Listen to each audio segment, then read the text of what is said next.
Ringrazio la vice sindaco Silvia Lasfanti, vice sindaco e assessore alle opportunità sociali, e ringrazio la dottoressa Fernanda Lapis per questa videochiamata. Comincerei subito con la vice sindaco Lasfanti per spiegare un po' come è nata questo sportello di ascolto psicologico telefonico per i cittadini.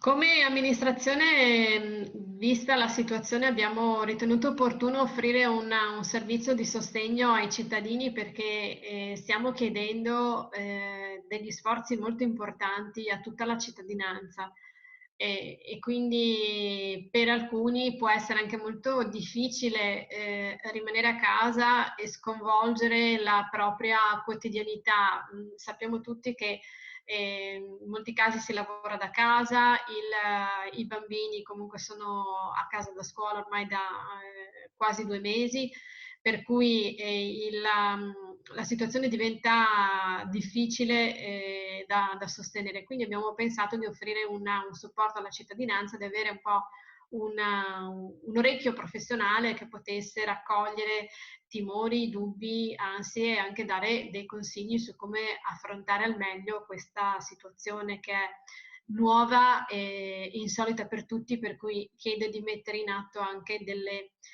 strategie per poterla affrontare. Vice sindaco, quante sono le psicologhe che seguono questo sportello? Quanti giorni a settimana è aperto? E quante chiamate nel frattempo sono giunte dal 14 marzo, la data dell'apertura più o meno? Allora, il servizio è stato realizzato grazie alla disponibilità volontaria di 5 professioniste. La dottoressa Lapis si è offerta di svolgere anche un ruolo di coordinamento delle altre colleghe, delle altre sue colleghe, quindi facendo un po' un punto di riferimento per loro.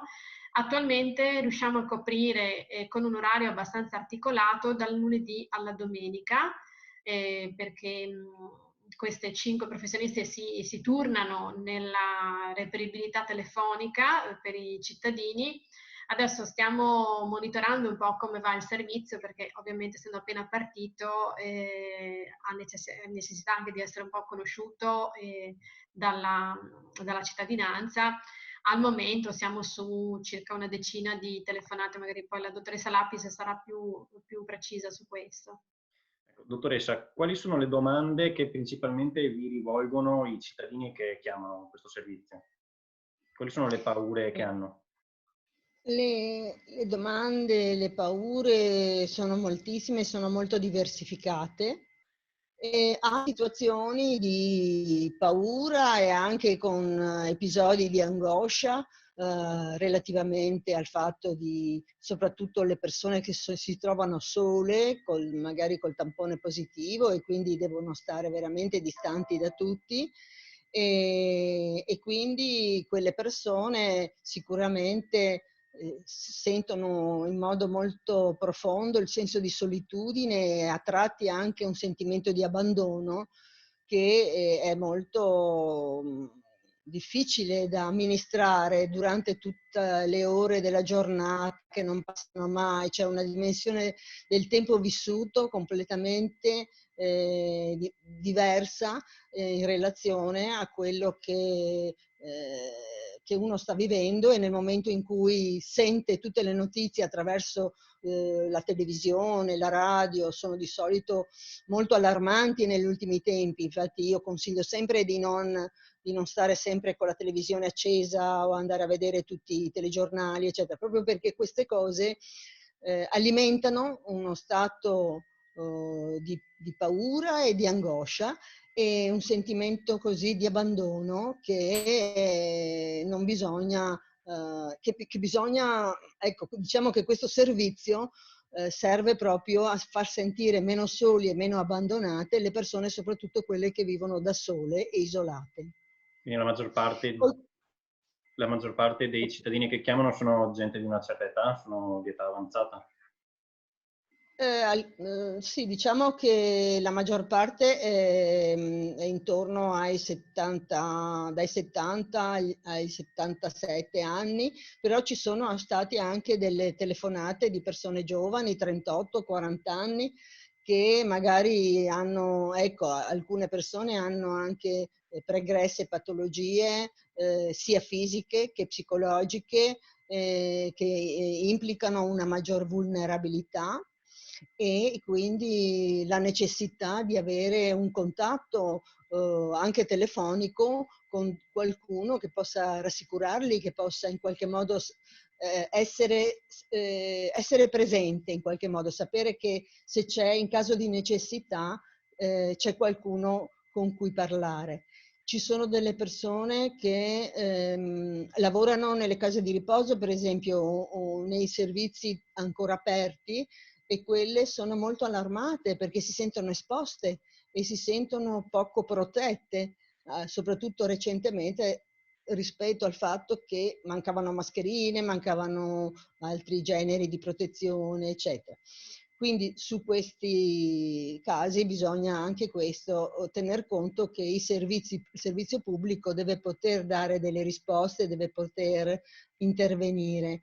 Oppure persone figli di persone isolate, a loro volta magari isolati, che si preoccupano per i genitori anziani, situazioni particolari in cui possono aggravarsi familiari che vengono ricoverati d'urgenza senza preavviso e in una situazione di allarme totale e di perdita assoluta del contatto, e quindi questo fa sicuramente alimentare la paura, l'angoscia e la sensazione che magari di non poter più rivedere il proprio caro o di perderlo. Ecco, questi elementi sono piuttosto importanti